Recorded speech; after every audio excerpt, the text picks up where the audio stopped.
When was the first time you met Mike, man? How did that go? Crazy story, bro. So I literally grew up on one block over from where Juanita family is from. Juanita, his ex-wife, Juanita. So one day, he in the hood, like he used to do this like once in a blue moon, just be over there. Like he had put a cord in the backyard, everything, and all this shit. So one day I'm standing out front of my crib I grew up in front of and everything, and this was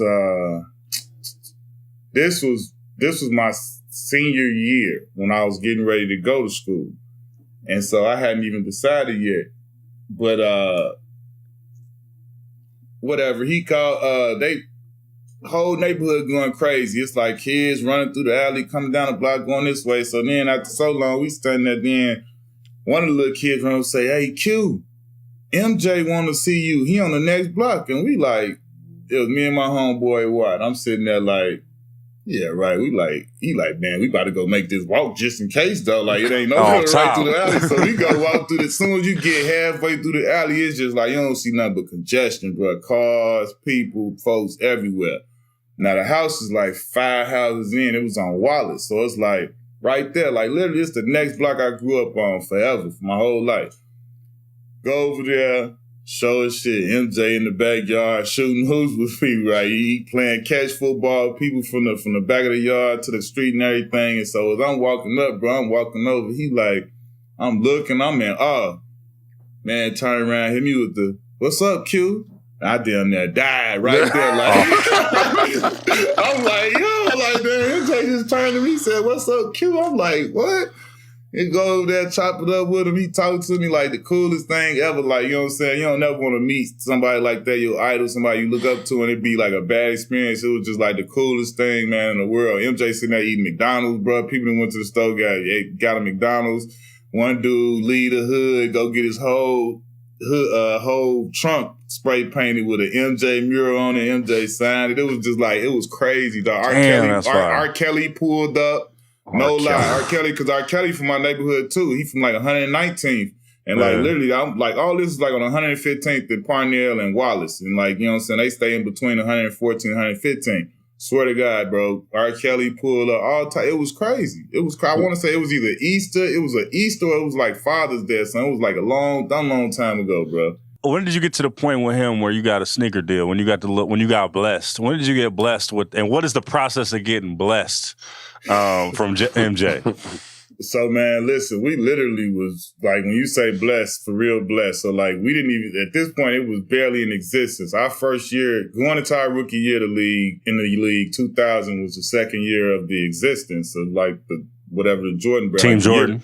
Team Jordan. The year before, he had really just kicked it off with like Ray Allen, Finn, I think Mike Bibby was on there too. Yeah, Bibby, Vin Baker. It was like only like 5 or 6. Eddie Jones was the original guy. That's right.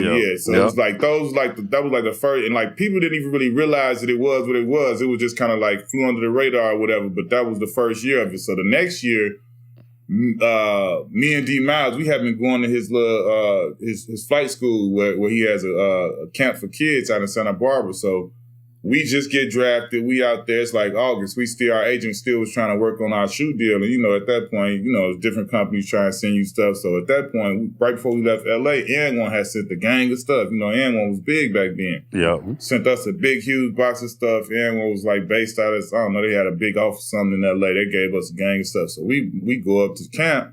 We got all N1 stuff on. So one day after we get through hooping in the little game, the night games and stuff, we sitting there icing other stuff, and MJ looking at us like, man, why y'all got all this N1 crap on? I thought y'all was some, you know what I'm saying? I thought y'all was Nike guys. And, you know, we explained to him like, man, you know, Jeff trying to get the deal done. We don't know what's going to happen, and da-da-da-da. So, you know, whatever. MJ like, nah, y'all don't worry about it. Y'all going to come with me. And we like, we didn't even know what that meant at that point. You know what I'm saying? So, like, you know, our agent called up. Like, that happened one night. Jeff called us the next morning, like, yeah, like, I don't know what's going on, but, you know, it looked like, you know, Michael called and said whatever, and he wants you guys to be with his brand or whatever, and we're going to get the deal done. So I'm like, we didn't know what that meant, but, like, boy, we got back to L.A., when I say you talking about blessed, bro, like first of all, before you even get to the gear, I'm a Chicago kid, grew up watching MJ. So for me to know that like this man just handpicked me to be on his brand, to wear like, bro, the first pair of Jordans I ever got was given to me by my AAU coach, Larry Butler, like free. My pops ain't do that. We wasn't spending that type of bread on some shoes that I was gonna go run through in 2-3 days. So I ain't never had no Jordans, boy. Like, man, see, you about to get, I'm talking about them boxes start coming. Bro, you talking about one of everything for a kid from Chicago who couldn't get, boy. And then not only that, you got an allotment to where I could go call and send my partners, send my, like my nephew. Mad. My nephew was in high school. You understand? My nephew was like a 13-year-old. Like, this man showing up to high school at Morgan Park High School with stuff that they don't even know coming out. They don't even know it's coming out. They thinking his stuff bootlegged. He getting it so early and it's so different. And then when it come out, he looking at him like, you late. And then he was known for his whole high school, like his whole high school existence. He was known because I was plugged and he was getting everything. And so, like, for me to be able to bless my family, my partners, my friends, and stuff like that, boy, I was, man, you talking about Cloud 9, boy, it was out of here. How often was you getting packages? That shit's making me real salty right now, bro. It's making me hot right now. Let me tell you my story, and then I want Q to answer this shit, because mine is just the opposite of that, right? I come into the league, I'm on a 10-day, right? I cop my own pair of 16s. We're wearing blue, that Sixers alternate blue uni in Orlando. Yeah, they're hard. They're fucking fire. So, So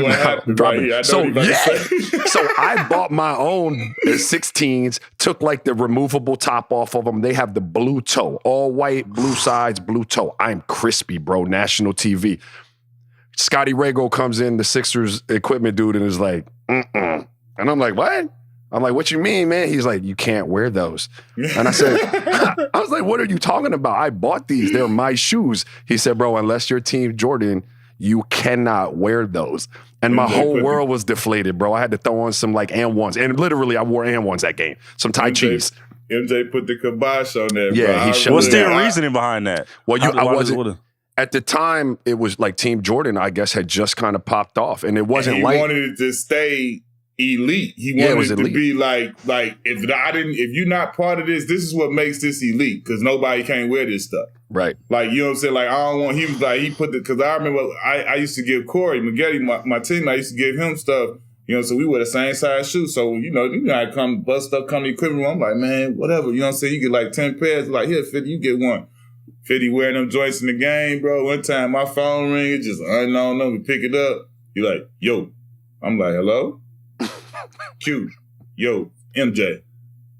I'm like, then like you get called to the principal office or like your pops call you on the phone. I'm like, yes. I'm like, what's up? I'm like, yeah. I know you giving Corey the shoes stuff. He's like, you can't do that no more. I was like, okay. Like, went back to court like, I'm gonna need them back, man. player. Nah, I don't need them back, but like, you know, just Mike said, you know, can't win him in the game no more, bro. Like, I don't want to be in no shit. Like, whatever you do, I don't want to be in no, you know what I'm saying?